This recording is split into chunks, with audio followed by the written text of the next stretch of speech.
اعوذ باللہ السمیع العلیم من الشیطان الرجیم من حمزہ ونفخہ ونفسی۔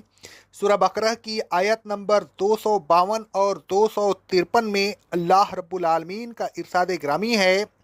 اے رسول صلی اللہ علیہ وسلم، یہ اللہ کی یعنی ہماری آیتیں ہیں جو ہم آپ کو حق کے ساتھ پڑھ پڑھ کر سنا رہے ہیں،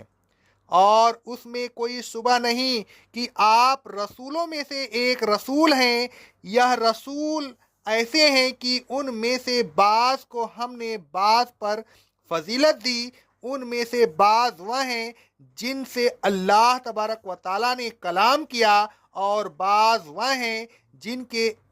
اللہ نے مرتبے بلند کیے۔ اور عیسیٰ بن مریم کو ہم نے معجزات عطا فرمائے اور جبریل کے ذریعہ ان کی مدد فرمائی۔ ان نبیوں کے گزر جانے کے بعد لوگوں نے اختلاف کیا اور آپس میں لڑنے لگے، اور اگر اللہ چاہتا تو نبیوں کے بعد آنے والے لوگ کھلی نشانیاں آنے کے بعد آپس میں نہ لڑتے، لیکن انہوں نے کھلی نشانیوں کو تسلیم نہیں کیا اور اختلاف پر جمے رہے۔ پھر ان میں سے بعض لوگ ایمان لے آئے اور حق کو تسلیم کر لیا، اور بعض نے پھر بھی انکار کیا۔ یہ سب کچھ اللہ تبارک و تعالیٰ کی معیشت کے مطابق ہوتا رہا، اور اگر اللہ چاہتا تو یہ لوگ آپس میں نہ لڑتے، لیکن اللہ جو چاہتا ہے کرتا ہے، اور سب کچھ اس کے قوانین فطرت کے مطابق ہوتا رہتا ہے۔ آیات زیر تفسیر میں سے پہلی آیت میں اللہ تبارک و تعالیٰ فرماتا ہے: تلک آیات اللہ نتلوہا علیک بالحق۔ یہ اللہ تبارک و تعالیٰ کی آیات ہیں جن کے ذریعے اللہ تبارک و تعالیٰ نے اپنے احکام نازل فرمائے ہیں، اور نصیحت اور ہمت افزائی کے لیے کچھ قصے بھی بیان فرمائی ہیں۔ اللہ تبارک و تعالیٰ فرماتا ہے: اے رسول صلی اللہ علیہ وسلم، ہم ان آیات کو سچائی کے ساتھ آپ کو پڑھ کر سنا رہے ہیں۔ یہ بالکل سچ ہے، ان میں غلطی کا کوئی امکان نہیں ہے۔ اس چیز کو اللہ تبارک و تعالیٰ نے بار بار دہرایا ہے۔ اللہ تبارک و تعالیٰ فرماتا ہے سورہ آل عمران کی آیت نمبر 108 میں، سورہ الجاثیہ کی آیت نمبر 6 میں: یہ اللہ کی آیات ہیں جو اے رسول صلی اللہ علیہ وسلم ہم آپ کو پڑھ پڑھ کر سنا رہے ہیں۔ اللہ تبارک و تعالیٰ فرماتا ہے سورہ آل عمران کی آیت نمبر 58 میں: اے رسول صلی اللہ علیہ وسلم، یہ اللہ کی آیات اور پر از حکمت نصیحتیں جو ہم آپ کو پڑھ پڑھ کر سنا رہے ہیں۔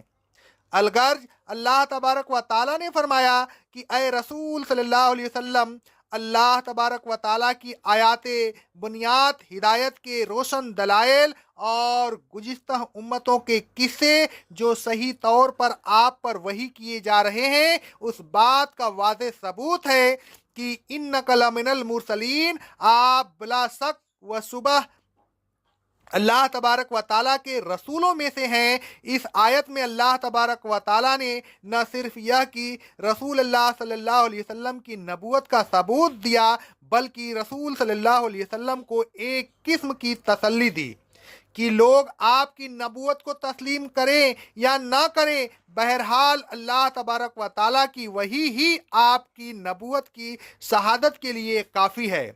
اللہ تبارک و تعالیٰ گواہی دیتا ہے کہ بے شک آپ اللہ تبارک و تعالیٰ کے رسول ہیں۔ اللہ تبارک و تعالیٰ فرماتا ہے سورہ النساء کی آیت نمبر 79 میں: اے رسول صلی اللہ علیہ وسلم، ہم نے آپ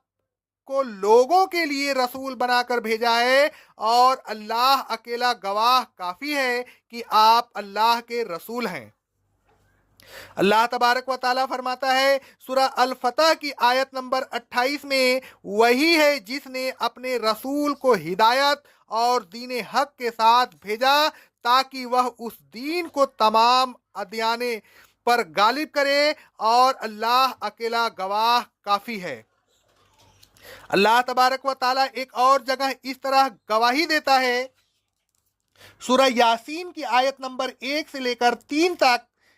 یاسین، قرآن حکیم کی قسم آپ بے شک رسولوں میں سے ہیں۔ الغرض پہلے اللہ تبارک و تعالیٰ نے ثابت کیا کہ محمد صلی اللہ علیہ وسلم اللہ تبارک و تعالیٰ کے رسولوں میں سے ہیں، پھر ان رسولوں کے درجات اور فضائل کا ذکر فرمایا۔ اللہ تبارک و تعالیٰ فرماتا ہے تِلْکَ الرُّسُلُ فَضَّلْنَا بَعْضَهُمْ عَلَىٰ بَعْضٍ، یعنی ہم نے سب رسولوں کے ذریعے یکساں نہیں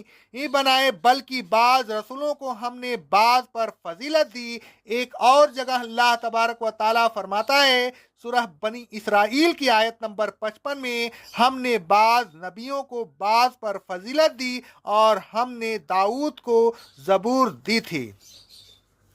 ان آیات میں اللہ تبارک و تعالیٰ نے ایک مجمل خبر دی کہ بعض رسولوں سے افضل ہیں۔ ان رسولوں کے نام کی شراحت نہیں کی کہ کون سے رسول افضل ہیں، اور اس سلسلہ میں مومنین کو بھی روک دیا گیا کہ وہ خود کسی رسول کو کسی دوسرے رسول پر فضیلت نہ دیں، کیونکہ جس رسول کو مفضول قرار دیا جائے گا اس سے اس کی توہین کا پہلو نکلے گا، اور اللہ تبارک و تعالیٰ کو کسی رسول کی ذرا سی بھی توہین گوارا نہیں۔ رسول اللہ صلی اللہ علیہ وسلم فرماتے ہیں،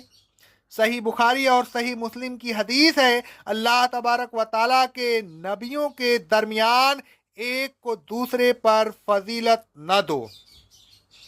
پھر اللہ تبارک و تعالیٰ نے ان فضائل کا ذکر کیا جن کی وجہ سے کسی نبی کو دوسرے نبی پر فضیلت حاصل ہوتی ہے۔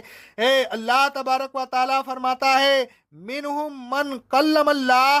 بعض رسول ایسے ہیں جن سے اللہ تبارک و تعالیٰ نے کلام کیا، اور یہ کلام کرنا ہی وجہ فضیلت بن گیا۔ مثلا قرآن مجید میں جگہ جگہ ذکر ملتا ہے کہ اللہ تبارک و تعالیٰ نے آدم علیہ السلام سے بات کی، اسی طرح موسیٰ علیہ السلام سے بات کرنے کا ذکر بھی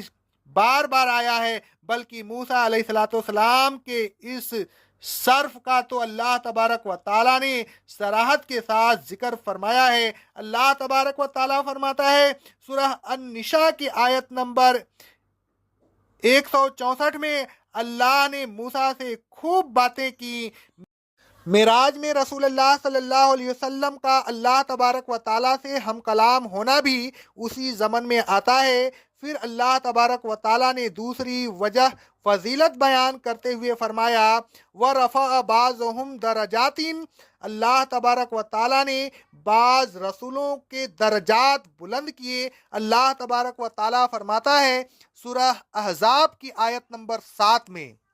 اور وہ وقت یاد کرو جب ہم نے نبیوں سے عہد لیا، اور اے رسول صلی اللہ علیہ وسلم ہم نے آپ سے بھی اور نوح، ابراہیم، موسیٰ اور عیسیٰ سے بھی عہد لیا، اور ہم نے ان سب سے بڑا مضبوط عہد لیا۔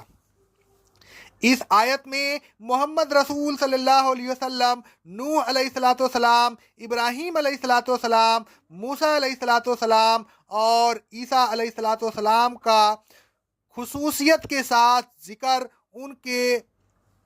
رفاعت کی طرف ایک لطیف اشارہ ہے۔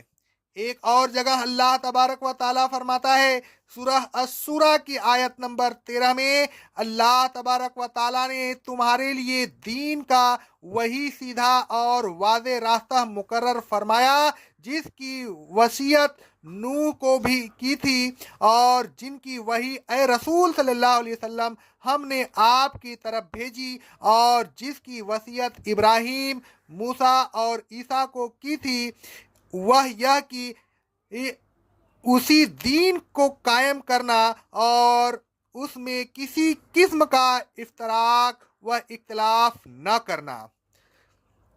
رسول اللہ صلی اللہ علیہ وسلم کے مراتب ان پانچوں رسولوں میں سے محمد رسول صلی اللہ علیہ وسلم کے درجات کا ذکر اللہ تبارک و تعالیٰ نے قرآن مجید میں کئی جگہ کیا ہے۔ اللہ تبارک و تعالیٰ فرماتا ہے سورہ سبا کی آیت نمبر 28 میں، اے رسول صلی اللہ علیہ وسلم، ہم نے آپ کو تمام لوگوں کے لیے رسول بنا کر بھیجا ہے۔ اللہ تبارک و تعالیٰ فرماتا ہے سورہ احزاب کی آیت نمبر 40 میں، محمد رسول صلی اللہ علیہ وسلم اللہ تبارک و تعالیٰ کے رسول ہیں اور تمام نبیوں کے ختم کرنے والے ہیں۔ اللہ تبارک و تعالیٰ فرماتا ہے سورہ علم نشرح لک صدرک کی آیت نمبر 4 میں، اور اے رسول صلی اللہ علیہ وسلم، ہم نے آپ کی خاطر آپ کے ذکر کو بلند کر دیا۔ آگے اللہ رب العالمین فرماتا ہے سورہ بنی اسرائیل کی آیت نمبر 79 میں، قریب ہے کہ آپ کا رب آپ کو مقام محمود میں کھڑا کرے۔ رسول اللہ صلی اللہ علیہ وسلم فرماتے ہیں، صحیح مسلم کی حدیث ہے، میں قیامت کے دن بنی آدم کا سردار ہوں گا، سب سے پہلے میری ہی قبر کھولی جائے گی، سب سے پہلے میں ہی شفاعت کروں گا اور سب سے پہلے میری ہی شفاعت سنی جائے گی۔ رسول اللہ صلی اللہ علیہ وسلم فرماتے ہیں، صحیح مسلم کی حدیث ہے، سب سے پہلے میں جنت کا دروازہ کھٹکھٹاؤں گا۔ رسول اللہ صلی اللہ علیہ وسلم فرماتے ہیں، صحیح بخاری صحیح مسلم کی حدیث ہے، میں قیامت کے دن تمام لوگوں کا سردار ہوں گا۔ آگے کی بیان انشاءاللہ دوسرے قسط میں بیان کیا جائے گا۔ اقول قولی ھذا، استغفر اللہ استغفر اللہ استغفر اللہ۔